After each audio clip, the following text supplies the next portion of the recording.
Umuwi nga kami dito sa bahay namin sa mainit. Eto na nga yung dinatnan namin at bising-busy nga itong kapatid ko sa pag-aayos dito sa mga bata. Ang dami nga ring mga marites na nandito at nakatingin nga dahil wala daw silang mga lingaw. May papageant nga mamaya ang elementary school dito sa amin. Isa nga rin dun sa kasali yung pamangkin ko. Syempre for the support nga kami kaya namat dali-dali na nga kaming pumunta dito. Pagkarating nga namin yung pamangkin ko na nga yung inabutan kong nag-introduce sa kanyang sarili. Bago nga kami pumwesto sa mauupuan namin ay bumili na muna si Panda Rider ng tubig. Tapos ay naghanap na nga rin kami ng mauupuan namin. Si Sir Pigty nga pala yung host for today's event. Una na nga kaming pumwesto dito banda sa may speaker. Kaso nga lang napakasakit sa dunggan. Kaya namat naisipan namin na lumipat nga. Nakaupo na nga rin pala kami ng maayos at eto na nga yung ganap dito sa stage. Tawang-tawa nga ako dito sa mga bata. Naalala ko patuloy yung mga moves ko noon na waya diri waya dito.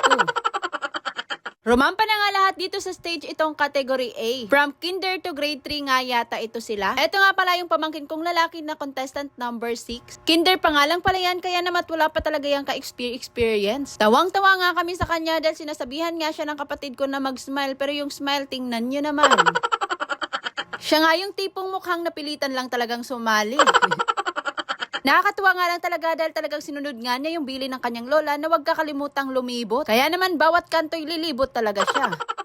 Nagutom nga kami habang nanonood kaya naman nagpabili na rin kami ng mga street food. Syempre kahit viewers nga lang tayo ay nakakagutom rin naman. Dito nga pala kami nakapwesto, malapit nga lang talaga sa stage kaya klarong-klaro nga namin. Medyo mainit na nga lang talaga dito sa pwesto namin. Pero laban lang, ang importante nga ay mahalaga. This time naman ay rumampa naman sila para sa kanilang sports attire. Biglaan nga lang yung desisyon na ganito ngang sports attire ang kanyang susuotin na cowboy. Yung kapatid ko nga lang din pala yung gumawa ng paraan para sa attire na to. Hindi nga lang talaga naihabol yung pisi para sa kabayo, kundi pisi na lang sa kalabaw yung ginamit niya.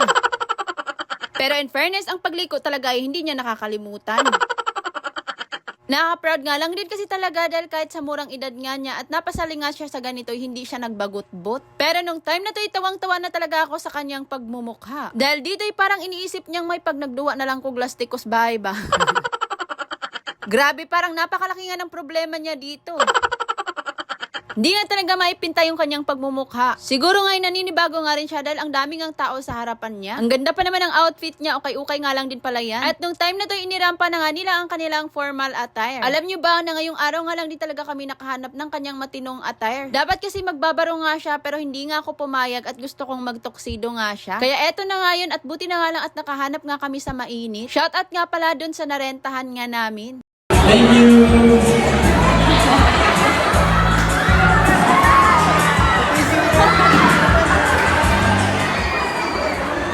Thank you.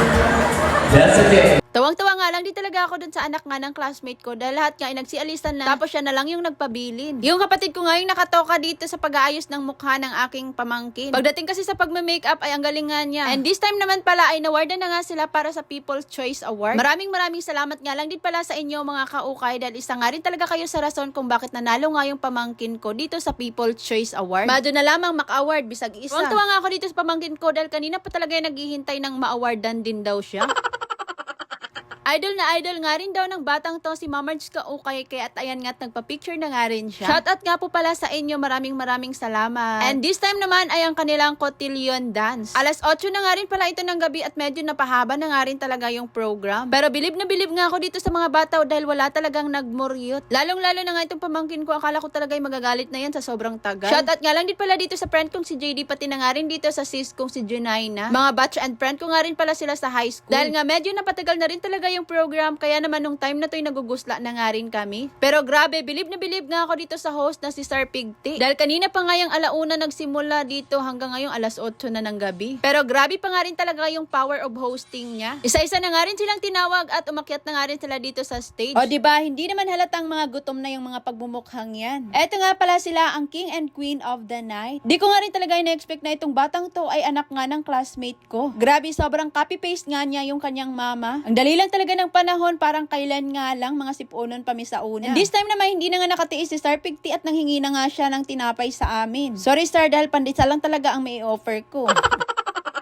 At eto na nga yung hinihintay namin na magkakabit na nga kami ng sash dito sa aming pamangkin. Ika-12 prince nga pala siya. Yung kapatid ko nga sana yung magkakabit nitong sash na mama nga nitong pamangkin ko. Kasi sabi nga niya kami na nga lang daw yung magkabit. Kaya eto at kami na lang. Syempre dahil proud na proud nga rin talaga kami. Ganun nga rin talaga kami ka-supportive. Tawang-tawa nga ako dito sa kapatid ko, muntikan pang mahubuan ng sayal.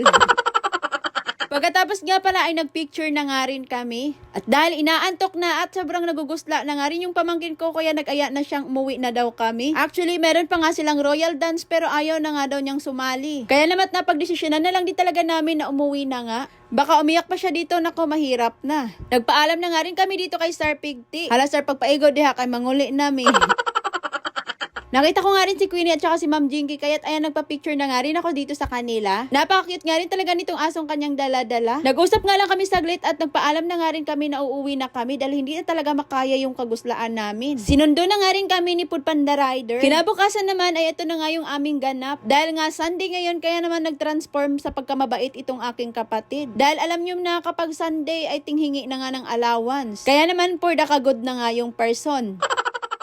Ito nga pala yung kanilang niluto. Nagluto nga pala sila ng maha blanca. Napakasarap nga rin talaga nito. Ito nga rin pala yung ulam namin ngayong pananghalian. With sausawan na napakaanghang. Tapos ay kumain na nga rin kami at hindi na nga natarong pagka-video. Meron palang silupin dito. Pagkatapos namin kumain ay si Food Panda Rider nga yung naghugas ng plato. Sabi ko nga sa kanya, maghinahinay lang siya sa paghuhugas, baka makabiyak na naman siya ng baso. Bago nga kami umuwi ng syudad ay meron na nga nagpaparamdam, kaya ayan binigay ko na sa kanya yung kanyang gusto. Weekly allowance nga pala niya yan. Nagpaalam na nga rin ako dito sa aking mga pamangkin. Di na rin kasi kami magtatagal dito dahil uuwi pa nga kami ng syudad. Tingnan nyo naman kung gaano nga kaganda dito sa amin. Napaka-presko nga rin talaga dahil ang daming ang mga lubi. Bago nga kami bumiyay ay binigyan nga kami ni Papa ng talong na galing sa kanilang mga tanim. Bagong harvest pa nga lang pala yun. Sakto't may mauulam nga kami mamaya. Dito na nga lang din pala inilagay ni Food Panda Rider sa U-Box para daw pag biyahe namin ay hindi ako mahirapan sa kalisod. At saka para makagakus daw ako sa kanya.